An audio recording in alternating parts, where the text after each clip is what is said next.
The sharing of biased and false news has become all too common on social media. More alarming, some media outlets publish these same fake stories without checking facts first. The sharing of biased and false news has become all too common on social media. More alarming, some media outlets publish these same fake stories without checking facts first. Unfortunately, some members of the media use their platforms to push their own personal bias and agenda to control exactly what people think, and this is extremely dangerous to our democracy. This is extremely dangerous to our democracy. This is extremely dangerous to our democracy. This is extremely dangerous to our democracy. This is extremely dangerous to our democracy. This is extremely dangerous to our democracy. This is extremely dangerous to our democracy. This is extremely dangerous to our democracy. This is extremely dangerous to our democracy. This is extremely dangerous to our democracy. This is extremely dangerous to our democracy. This is extremely dangerous to our democracy. This is extremely dangerous to our democracy. This is extremely dangerous to our democracy. This is extremely dangerous to our democracy. This is extremely dangerous to our democracy. Not only have our media corporations been funded and owned by high-end Illuminati elites and puppets like the Rockefellers and Robert Maxwell since their inception, but this same system of control also remains today. Even outside of the United States, in nations such as the United Kingdom, a handful of Illuminati cabal billionaire elite puppets own all media corporations. These media corporations receive huge amounts of their funding from major trusts and foundations and from major corporations through advertising. The level of infiltration is outstanding, and all you have to do is follow the money and you will find the same individuals and foundations at the top. And most people understand and recognize this. The problem is that many believe this level of ownership and control primarily extends to the reach of political bias and stops there. For example, it is well known that Harold Evans, a former editor at the Sunday Times, made it very clear to the Leveson inquiry how Rupert Murdoch interfered with the content of the paper. Evans was often rebuked for not doing what Murdoch wants in political terms, including when reporting on the economy. But again, the scandal of injecting political bias into reporting is just another form of theatre. Remember, the Illuminati elites own it all, and in reality right and left are just two wings of the same bird. What most do not realise, however, is the extent of infiltration in our global media and the staggering reality that the media was created with the intended purpose to control the masses. In 1948, Frank Wisner was appointed director of the Office of Special Projects, which became the espionage and counterintelligence branch of the Central Intelligence Agency.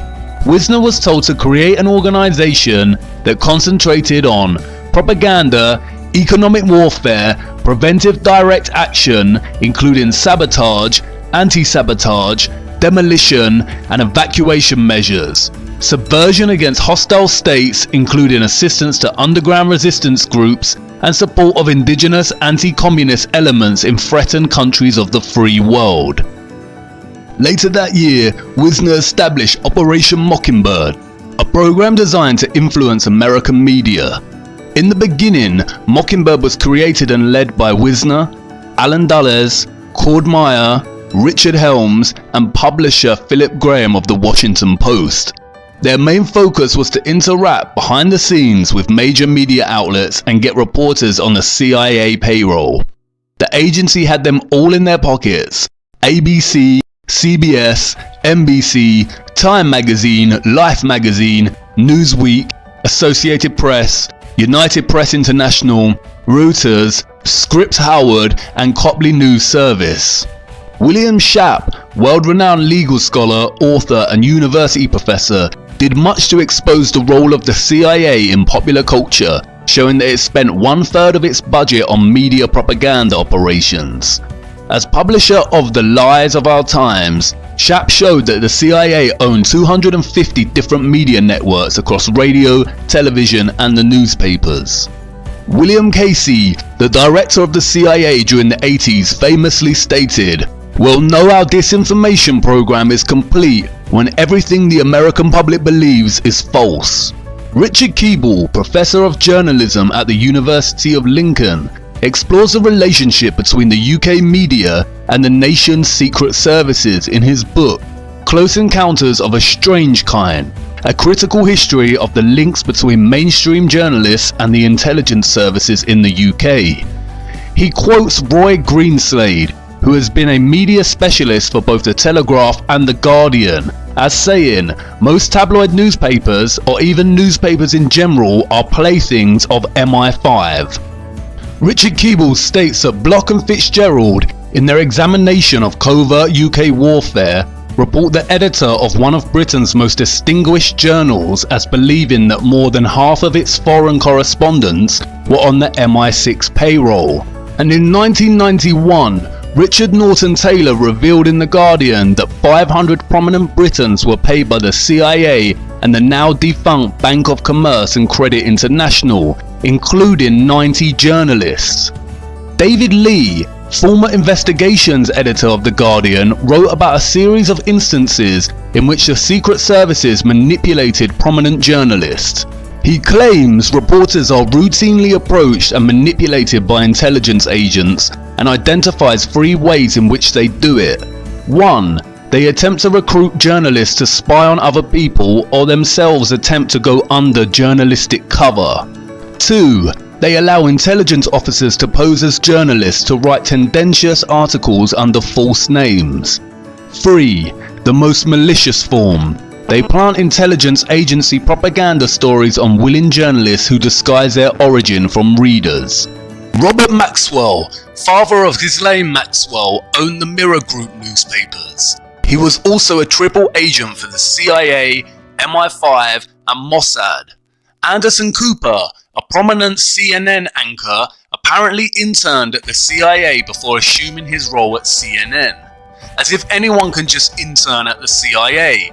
And he is also the son of prominent high satanic priestess Gloria Vanderbilt.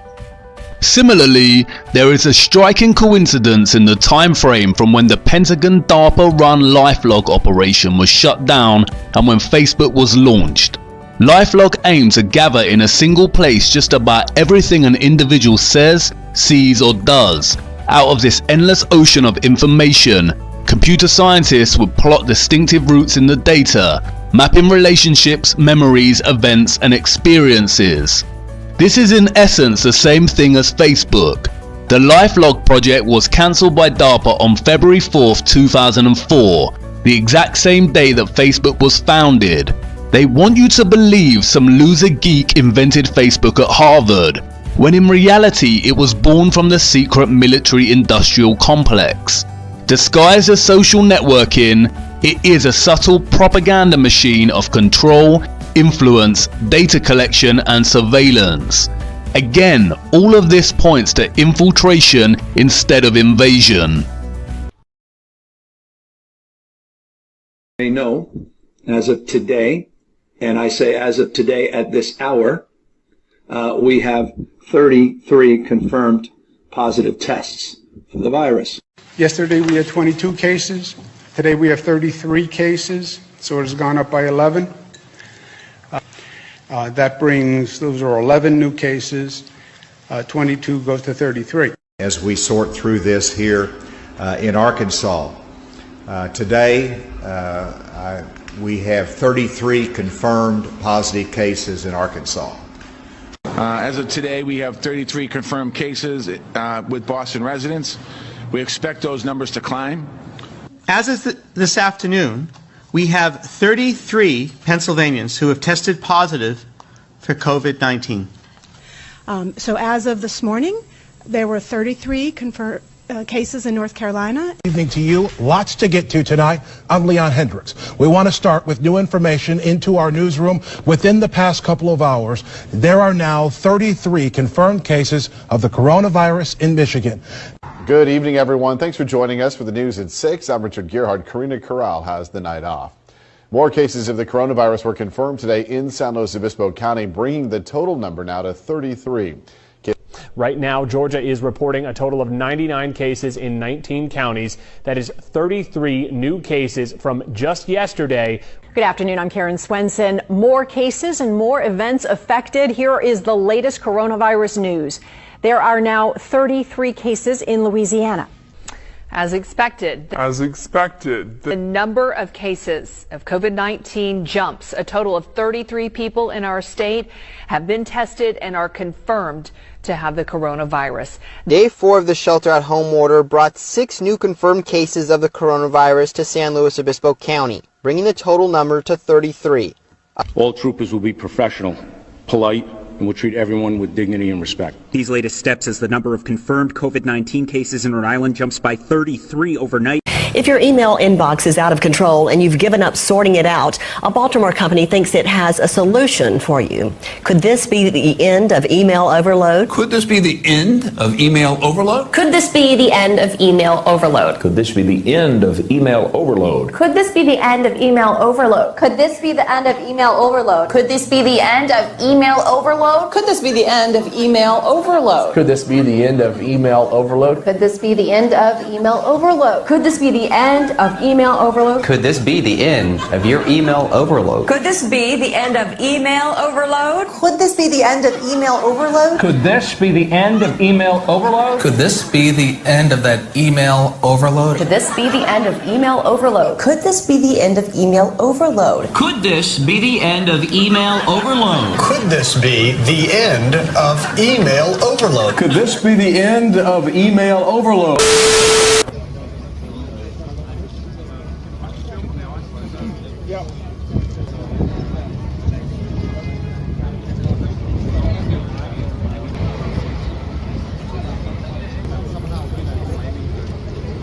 That sign, rap sign.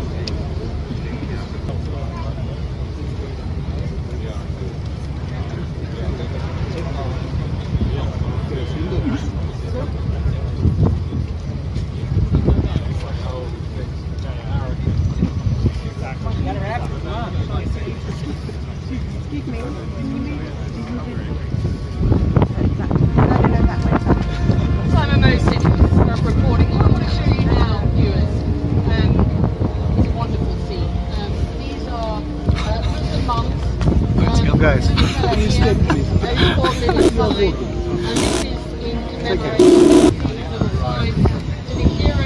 Reporting. What I want to show you now, viewers, is a wonderful scene. These are Muslim mums. There's a little fella here who's bought a little sign, and this is in commemoration. You can see his little sign to the heroes of London. There are flowers on the street here. Ladies with hashtag turn to love, hashtag ISIS equals enemies of Islam, hashtag ISIS will lose, hashtag turn to London. And I think a poignant scene, and a scene we should sit on just for you viewers to understand exactly how people feel here on the streets of London, so close to what were such brutal attacks last night. These supposed coincidental headline and update echoes between news anchors and reporters sounds very scripted, because they are. Just in the same way the ethnic inequality stand was staged in London. The media complex is a highly compromised industry that ultimately has the most power over the entire world. It is in the grips of the Illuminati, compromised secret services, a select handful of billionaires, and carefully disguised plants. Whatever they say, we believe. It is truly the most powerful entity in our world, and its grip extends far beyond journalism. On the 18th of October 2019, a high-level pandemic exercise called Event 201, hosted by the Bill and Melinda Gates Foundation, gathered some of the big shots of the world to run a simulation and plan in the event of a global pandemic. They used the example of a coronavirus. What foresight they had. Even the stuffed toys they handed out on the day looked similar to the media's representation of COVID-19. In segment 4, they discussed communication strategies. They began with a mock news report and then discussed how to control and disseminate information. Here is a clip. Okay, others, yeah, Jane. Yeah, so can I agree with that? And my fact did come from the Edelman Trust Index, you'll be pleased to know, but also borne out by the work I've done as a CEO in my time. Can I also add that I think there are real technology opportunities here. I personally do not believe that trying to shut things down in terms of information is either practical or desirable. And we do have, I think, a couple of strategies that are available to us, one of which is the flood strategy, second of which is relying and informing and equipping trusted sources of information with the facts so they can then pass that on. But we also need to actually think about a technological answer to this. So there is work that's being done to actually create algorithms to sift through information on these kind of social media platforms. And I know that the Gates Foundation and others are funding organisations to work on things like this in order that people can actually have more confidence in the sources that they will use in any event.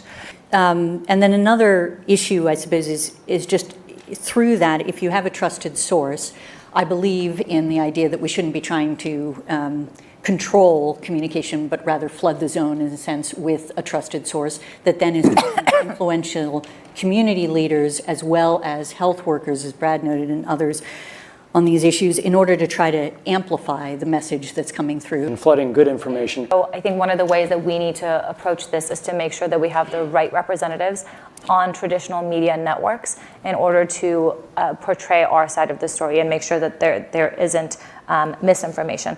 That's a manifestation of flood. Chris? Sorry. No, I think a complementary tactic too is to tap faith-based organizations and civil society and other institutions to recruit them also to basically, almost at a grassroots level, continue to basically have the integrity of the information. The champion for TB in South Africa was Nando's Chicken. And so I think as we think about these large atypical players who have no credible vested interest in this issue but have a strong voice that's economically differentiated for their... You see here they talk about flooding the zone. This is a propaganda technique in which the government officials, the media and others literally flood our zone with the same messaging. It operates on repetition to create a consensus of belief.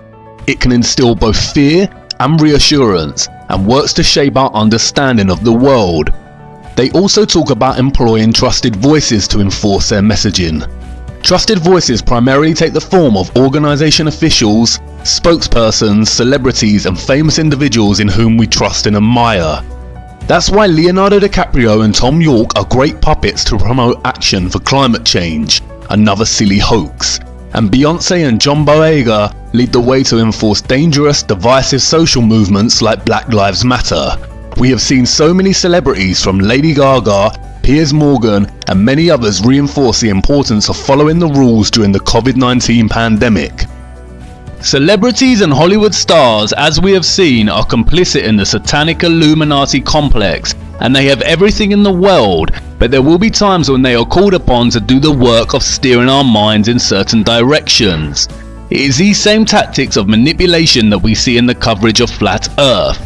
Throughout the last 5 years, as Flat Earth was gaining popularity and people were beginning to question the absurdity of living on a giant spinning space testicle, many took to social media platforms such as YouTube, Facebook and Twitter to collectively start exploring the notion that our Earth is not a globe.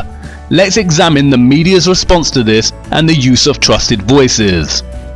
To be going backwards. Like you talk in the book about how we now have to listen to people saying the Earth is flat. Yeah, yes, that's one of the pieces in there is about the new Flat Earth International Conference. It isn't a conference from the 14th century.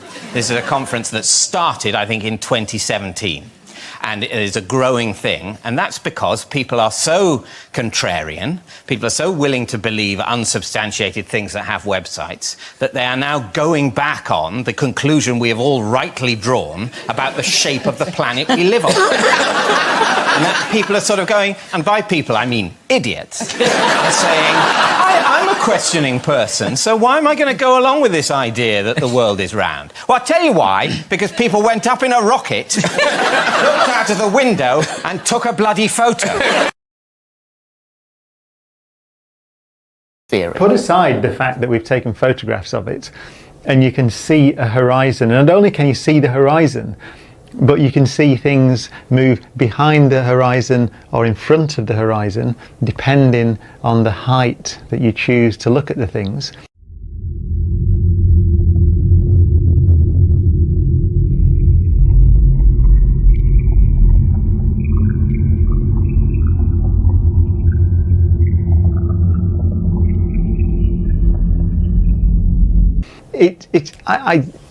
You see, I'm lost for words. It's probably the most nonsensical suggestion that a thinking human being could possibly make. It is drivel. In the Middle Ages, what shape did people think the world was? Flat.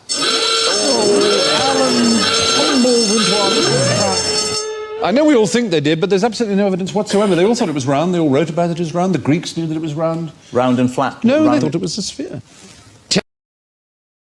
The Greeks knew it was round, he says. Chaucer knew it was round. Roger Bacon wrote about the curvature of the Earth in the 13th century. You see, almost no one in the history of the world has believed that the Earth is flat.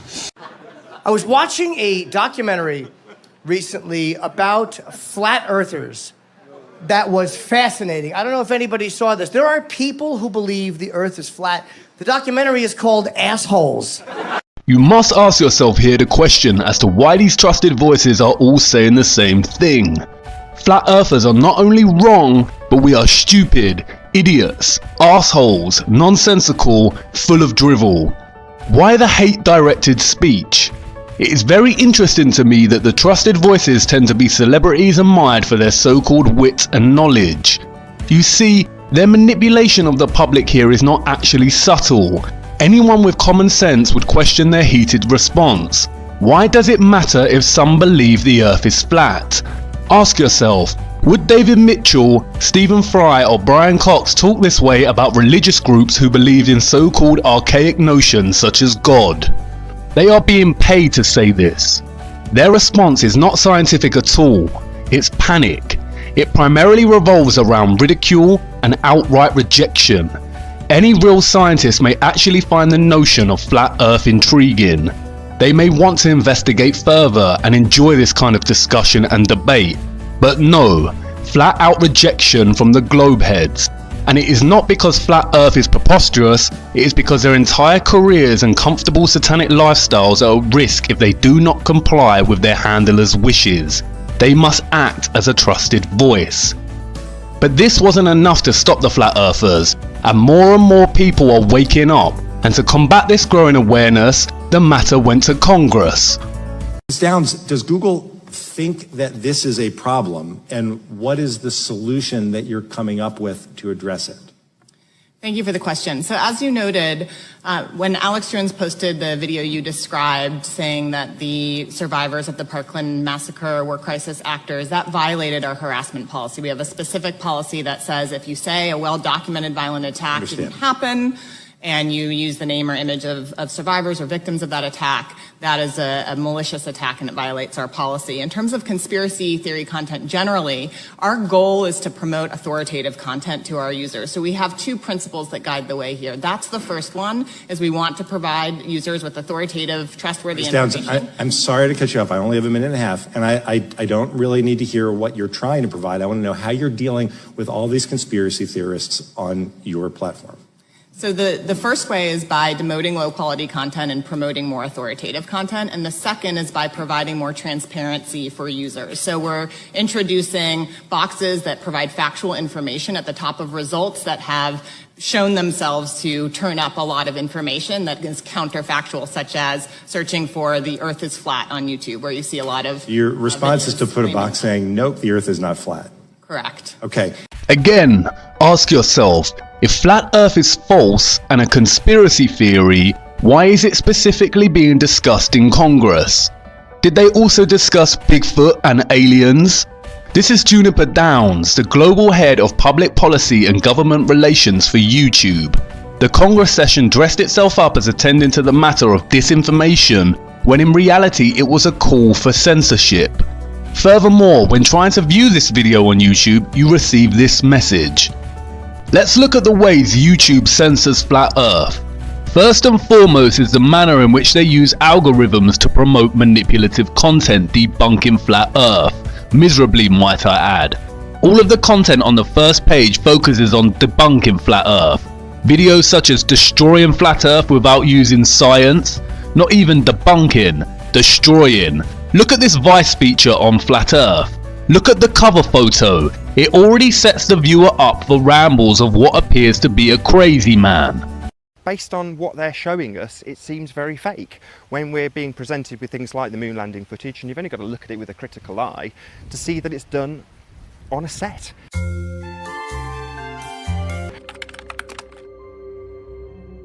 Is the moon fake news? No. But does the moon have fake news surrounding it? Yes, absolutely. Of all of the celestial bodies, it's the one that would most indicate sphericity, is that the right word? Being spherical. And therefore it's used by people like NASA to prop up the notion that we are living on a sphere also. What about the BBC's coverage of this topic?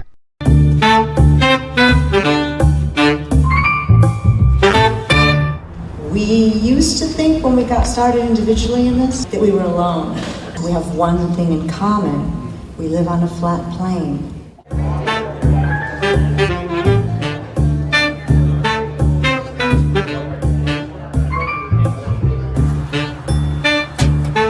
When you're watching videos at home, it's just you and the screen. And it's lonely.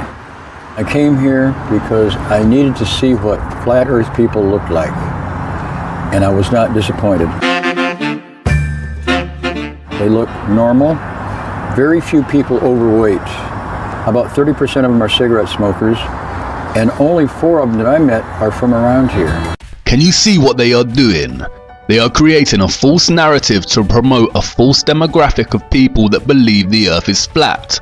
Primarily fringe outsiders shouting in unhinged ways on the streets, people having midlife crises, who have lost their wives or dress ridiculously, but consider themselves normal. The media are generating a perception of the type of people who will believe the earth is flat, and it is highly manipulative and plays into the concept of what Charles Bukowski called the genius of the crowd, the predictable propensity in people to always side with the masses out of insecurity, for fear of being rejected and ridiculed. No one would want to associate with a demographic of people that are represented as outsiders on the fringe of society. If the majority believe something, then most will follow.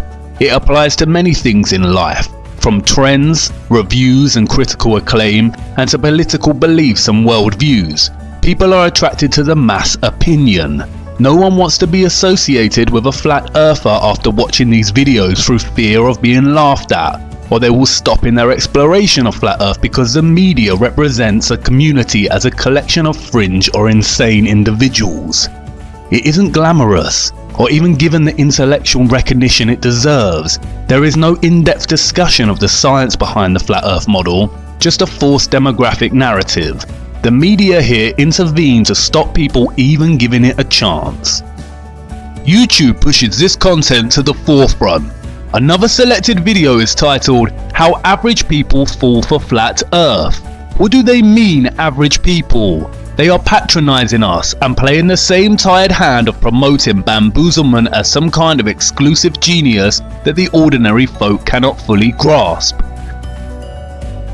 YouTube's content fluctuates between making fun at the so-called flat earth idiots, aggressive debunking videos, and comedy sketches where people ask, if the earth is flat, why does no one fall off the edge? Flat earthers have never once said that there is an edge you can fall off from. And this type of redundant humour is enforced with memes. If you Google search flat earth, not only do the algorithms push forward similar content, but its image search is filled with satirical images that misrepresent the entire argument put forth by the flat earth community. You see, terms like flat earthers and flat earth community create a false idea that there is a unit of people that all hold the same specific beliefs. I am using it in this video for the sake of argument, but in reality flat earthers are just people digging for the truth, all with very different views and conclusions drawn from extensive research. But back to YouTube. They also censor searches when looking for something more specific. Here I type in Eric Dubay, a prominent flat earther and one of the smartest people I have come across on YouTube. YouTube promotes 2 of his current content before flooding the zone with the same trashy pseudo-scientific debunking videos. You see, they can't be too obvious in their censorship. Furthermore, when typing in flat earth, users are greeted by this sinister push at the top of the page. This is what Juniper Downs was talking about in her response to Congress. It is an insert from Wikipedia. Just an innocent bit of context to this field of inquiry that stresses that flat earth is an archaic, outdated mode of thinking about the world. If you type in Bigfoot, aliens, universe, you are not greeted with any such context box. Why not? And it doesn't stop there. YouTube has attached this sly context box to all prominent YouTube channel videos. And more sinisterly, YouTube removes flat earth videos, bans them, depopularizes them by removing likes and subscribers to people's channels. People have had their channels demonetized. Making videos is a lengthy, arduous process, and especially in relation to flat earth content, it requires a vast amount of research, time and effort.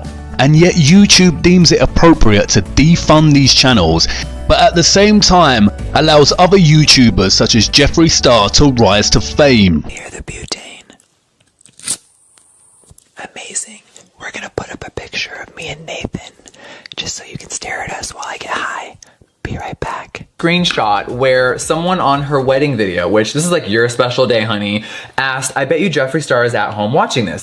I'm actually not, baby. I'm busy running a multi-million-dollar company, or maybe 5 companies, and I'm a little busy over here filming and just, you know, living my life. But someone wrote, I get Jeffree Star is probably at home watching this, or something like that. I'll throw up a screenshot right now.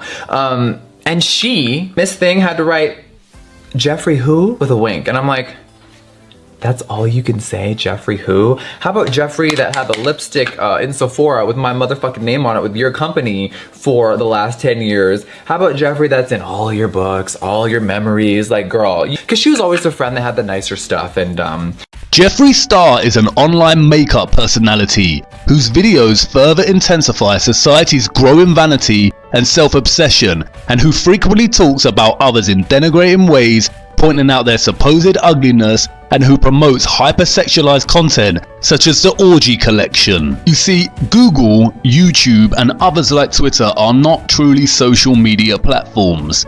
The way they behave with their censorship actually classifies them more in line with publishers than platforms. You must really consider why the trusted voices, government officials, mainstream media and social media publishers of our world are censoring and desperately trying to debunk and delegitimize flat earth. It is panic. They've been talking down new sources of energy. They dismiss wind power. They dismiss solar power. They make jokes about biofuels. They were against raising fuel standards. I guess they like gas guzzlers. They think that's good for our future. We're trying to move towards the future. They want to be stuck in the past. And we've heard this kind of thinking before. Let me tell you something. If some of these folks were around when Columbus set sail,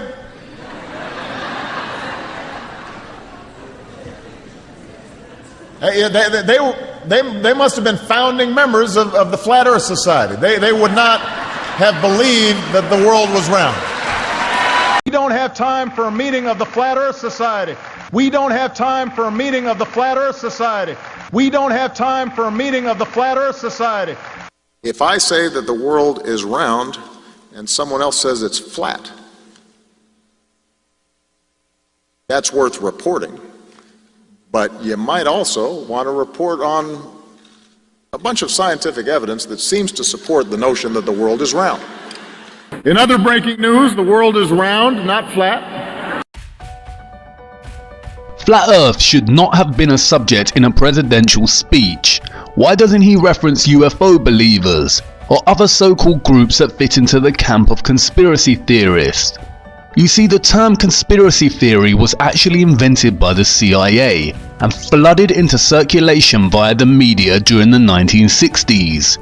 As Lance D. Haven Smith outlines, the term conspiracy theory entered everyday language in the United States after 1964, the year in which the Warren Commission, an investigation into the assassination of President John F. Kennedy, and was used by the New York Times on multiple occasions during its coverage of the investigation. How convenient! The term conspiracy theory was practically invented and established as an everyday phrase during the investigation of JFK's murder. You see, the real conspiracy theorists actually believe that the government officials and trusted voices care about them and would never lie, and that the media would never mislead or lie to them outside of political bias, in the same way they believe that the pharmaceutical industry, which makes billions from the sickness of the people, wants to really cure them. Really think about the amount of money that gets thrown around via foundations and charities for health, and all the so-called scientific progress we hear about, and all the while all we see is people getting sicker and sicker. They are lying to us. The attack on Flat Earth is nothing but panic. Their biggest fear is an awakened public. A symptom of a larger problem. There's a growing anti-intellectual strain in this country. It may be the beginning of the end of our informed democracy. They are right when they shout about it being a threat to democracy. But not our democracy. It is a threat to their democracy, to their freedom of greed, elitism and satanic practices, and which all exist due to and depend on our brainwashed ignorance. It is not democratic to censor free speech and ideas, and it is not democratic to demonize people for holding a view that is not in line with the general misinformed consensus. They are relying on the genius of the crowd to make people feel like they are either crazy or stupid for even being curious about looking into the true nature of our Earth. You see, Operation Mockingbird never ended. These talking heads manipulate us and tell lie after lie. We download their ideas from our screens and into our minds, only to become echo chambers of opinions and viewpoints that were never really our own in the first place. We go about our day-to-day echoing and regurgitating their lies and views of the world as if they were our own. The programming is so subtle sometimes we don't even realize we are doing it. There is an attack on free thinking, and it is being led by the #1 enemy of the people, the satanic elite and its media and trusted voices and education system. Out of this entire series, this is in many ways the most important thing you could take away and raise your awareness to. I used to be extremely brainwashed, and breaking away from this sick matrix of lies is the best thing I ever did. But come on, enough of this. We have to get back to Flat Earth. We have to understand the mechanisms that make it all possible in the first place. Come with me now to episode 10. It's time to talk about energy.